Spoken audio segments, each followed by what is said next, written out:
திமுகவில இருந்து வந்து 2 வாரங்கள்ல சீட். 20 கோடி இருந்தால்தான் உங்களுக்கு சீட்டு என்று சொல்லக்கூடிய திராவிட கட்சிகள் இல்லை. இன்னைக்கு திமுக வேட்பாளர்களை பார்த்தா வாரிசுகளின் கட்சி, மிட்டா மிராசுகளின் கட்சி, பெருந்தனக்காரர்கள் கட்சி. என்ன அர்த்தம்? ஆமா, நீங்க என்ன புகங்குறீங்க? எந்த அரசியல் கட்சி சார்ந்தவர்? யாரு?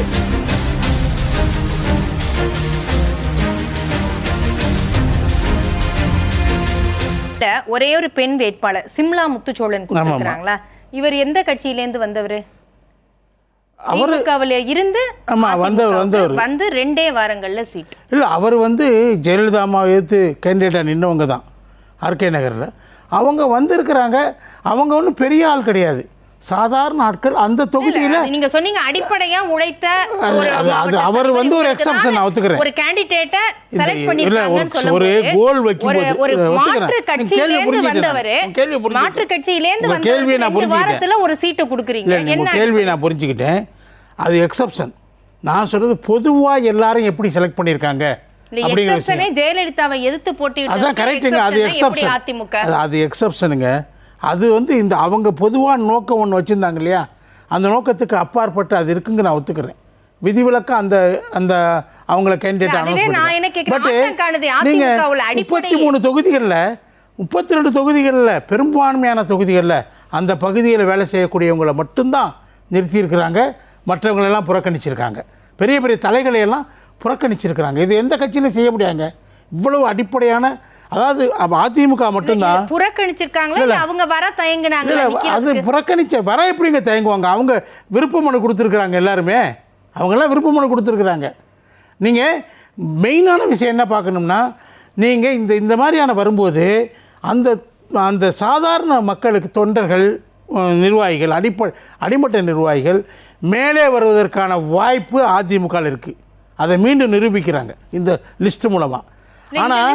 நீங்க பாருங்க, 2019 ஓபிஎஸோட மகன் ஓபி ரவீந்திரநாத் மட்டும் தேனியில வெற்றி. இப்ப புதுமுகங்களை இறக்கிருக்கீங்க. எவ்வளவு தூரம் இது வெற்றி வாய்ப்பு இருக்கு? நீங்க 2019 தேர்தல் பாஜகவை மோடியை முன்னிறுத்தி நடந்த தேர்தல். அதில் அதிமுக 19% தான் வாங்கிச்சு. ஆனால் 2021 தேர்தலில் எடப்பாடி அவர்களை முதல்வராக முன்னிறுத்தி நடந்த தேர்தலில் 34% வாங்கினாங்க.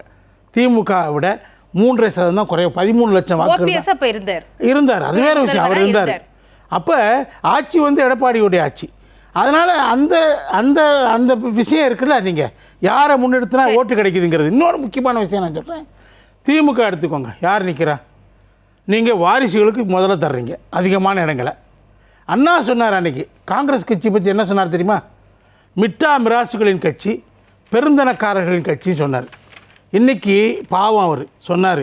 இன்றைக்கி திமுக வேட்பாளர்களை பார்த்தா வாரிசுகளின் கட்சி, மிட்டா மிராசுகளின் கட்சி, பெருந்தனக்காரர்கள் கட்சி, கோடீஸ்வரர்களுடைய கட்சி, அப்படி தான் சொல்லணும் அந்த லிஸ்ட்டை பார்த்தா. அதிமுக லிஸ்ட்டில் அப்படி யாருமே பெருசாக இல்லை. அதனால் அவங்க ஒரு இதுதான் சமூக நீதி. நீங்கள் இதுதாங்க சமூக நீதி. ஒரு குடும்பத்தினுடைய ஆட்சியில் குடும்பத்தினுடைய நபர்கள் தான் அந்த பதவிக்கு, உயர் பதவிகளுக்கு வர முடியும்.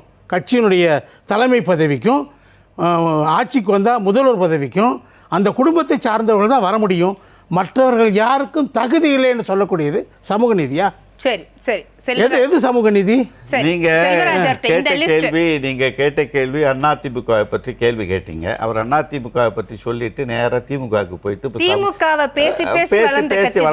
ஏன் வளரக்கூடாது, ஏன் சொல்லக்கூடாது? ஒரே ஒரு குறிப்பு சொல்றேன். வெற்றி பெறுவோம், வெற்றி பெற வேண்டும் அப்படிங்கிற நோக்கத்தில் நம்ம ஸ்ரீராம் சொன்னார். தமிழிசையிலிருந்து முருகன்லேருந்து மத்திய அமைச்சராக இருந்தவங்க கவர்னராக இருந்து ராஜினாமா பண்ணிட்டு தேர்தலில் நிற்கிறாங்க. எம்எல்ஏவாக இருக்கிற நயினா நாகேந்திரன் கட்சியினுடைய கட்சி தலைவர் முக்கியமாக இருக்கலாம். ஏன் தேர்தலில் நிறுத்துகிறாங்க? இந்த தேர்தலில் 2, ஒன்று வெற்றி பெற வேண்டும், இல்லை என்றால் அதிக வாக்கு வித்தியாசம் வர வேண்டும். இரண்டாவது பெரிய கட்சி பாஜகவா அதிமுக, இதுதான் அங்கே நிலைப்பாடு. அதை தாண்டி அவர்கள் எத்தனை தொகுதிகளில் வெற்றி பெறுகிறார்கள் என்பதெல்லாம் அடுத்த கட்டம். இப்பொழுது இருப்பது அதிமுக 2வது இடமா, பாஜக 2வது இடமா, இதுதான் அவர்களுக்குள்ள போட்டி. அப்படி பாஜக வெற்றி பெற மாட்டோம் என்று தெரிந்தும் தங்களுடைய ஒரு நிமிஷம் வெற்றி பெற மாட்டோம் என்கிற ஒரு சூழ்நிலை இருந்தாலும் கூட வலுவான வேட்பாளர்களை மத்திய அமைச்சராக இருக்கிறவர் கூட கவர்னர் இருக்கவங்க கூட நிறுத்தக்கூடிய சூழ்நிலை எதுக்கு? ஒரு கட்சியினுடைய பலத்தை நிரூபிக்க வேண்டிய ஒரு சூழ்நிலை பாஜக அந்த நிலைப்பாடு எடுத்திருக்கிறது. அதிமுக அந்த நிலைப்பாடு எடுக்கல. அது என்ன ஒன்றிய செயலாளர் நிறுத்தணும், அவர் நிறுத்த, இவர் நிறுத்த, ஆஸ் இட் இஸ். பொதுச் செயலாளராக எடப்பாடியார் வந்ததுக்கு பிறகு நடக்கிற முழுமையான தேர்தல் இது.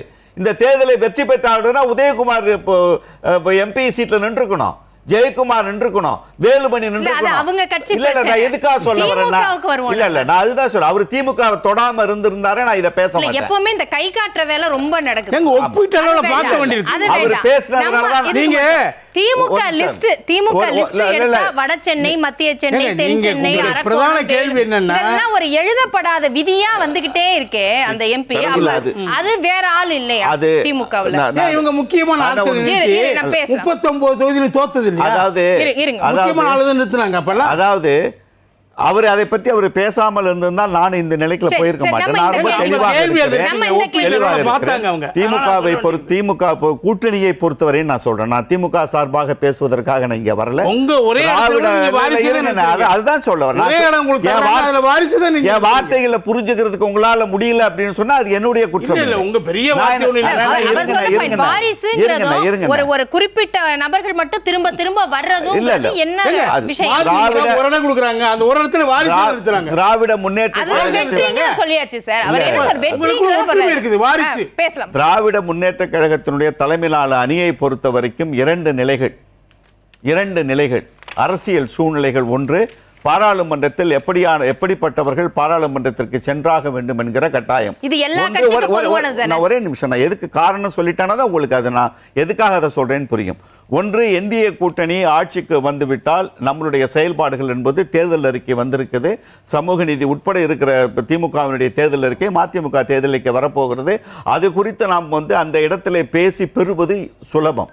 ஒருவேளை இந்தியா கூட்டணி வெற்றி பெறாமல் என்டிஏ கூட்டணி மீண்டும் ஆட்சி அமைந்தால் இங்கே மாநில உரிமைகளுக்கு பாதுகாக்கப்பட வேண்டிய சூழ்நிலை வருகிற பொழுது வலிமையான குரல், வளமான குரல் பாராளுமன்றத்தில் ஒலிக்க வேண்டும் என்பது ஒன்று.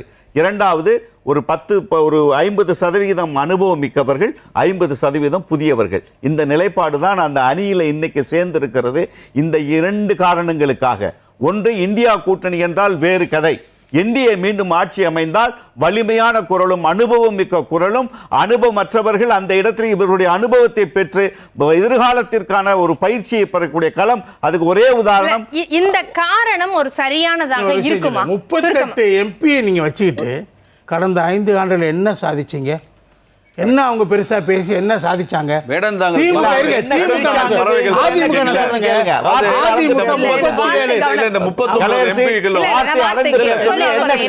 இவர் என்ன கிழிச்சாரு? இவர் என்ன எந்த அரசியல் இயக்கத்தில் இருந்தாரு? எந்த அரசியல் இயக்கத்தில் இருந்தாரு? எந்த அரசியல் கிழிச்சீங்கன்னா என்ன அர்த்தம்? கிழிச்சீங்கன்னா நீங்க என்ன புடுங்குனீங்க? நீங்க எந்த அரசியல் கட்சி? நீங்க எந்த அரசியல் கட்சி? நீங்க எந்த அரசியல் கட்சி? நீங்க எந்த கட்சிங்க? அதிமுக ஆதரவாளர் உட்கார்ந்து பேசிட்டு இருக்கீங்க. நீங்க என்ன கிழிச்சீங்க? நீங்க வாரிசு அரசியல் நீங்க ஒரு கட்சியில ஒரு அல்ல. அப்ப வார்த்தை வாபஸ் வாங்க சொல்லுங்க. வார்த்தை வாபஸ் வாங்க சொல்லுங்க. என்ன கிழிச்சாங்க? நீங்க யாருங்க? அதிமுக சார்பா பேச நீங்க யார்? உங்க அனிதாபிதான். எந்த அரசியல் கட்சி சார்ந்தவர்? நான் கட்சிக்காரன், நான் கூட்டணி கட்சிக்காரன். நீங்க எதுவும் இல்ல, நீங்க நாடோடி. கிழிச்சங்கிற வார்த்தையை பேசக்கூடாது. என்ன கிழிச்சீங்க? நீங்க என்ன கிழிச்சீங்க? வாபஸ் வாங்க சொல்லுங்க. என்ன கிழிச்சாங்கிற அயோக்கியத்தனம். வயசுக்கு தகுந்த வார்த்தைகள் வயசுக்கு தகுந்த வார்த்தைகள் என்ன கிழிச்சாங்கன்னு வார்த்தை பயன்படுத்த. நான் எவ்வளவு நாள் பேசும்போது அமைதியா இருங்க. நம்ம தனிநபர் விமர்சனம்